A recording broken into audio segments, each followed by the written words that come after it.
આજે જ્યારે બેઠા બેઠા વિચાર કરું છું ત્યારે એવો સહેજ પણ ખ્યાલ નથી આવતો કે 40 વર્ષ આ ક્ષેત્રમાં વીતી ગયા. હજી એ શરૂઆતના દિવસો નજર સામે ફરતા હોય છે. જ્યારે નાટકમાં કામ કરવાનું લગભગ નિશાળના છેલ્લા વર્ષોમાં હતો ત્યારથી શરૂ કર્યું.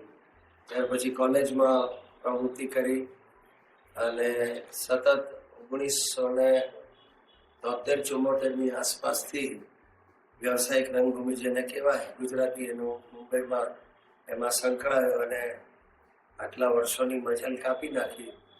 એ રીતે નસીબદાર રહ્યો છું. INT સાથે નાટકોની શરૂઆત કરી.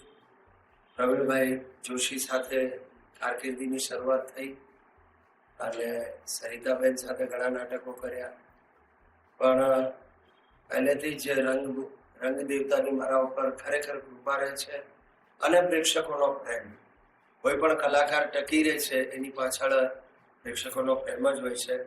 પ્રેક્ષકોને સ્વીકારે, એને એની નવી નવી કૃતિઓને એટલું પ્રોત્સાહન આપતા રહે તો જ એની મજલ એટલી લાંબી થાય. તો એ રીતે હું નસીબદાર ગણું છું મારી જાતને અને પ્રેક્ષકોનો આભાર માનું છું કે 40 વર્ષ મેં આ જ ક્ષેત્રમાં પૂરા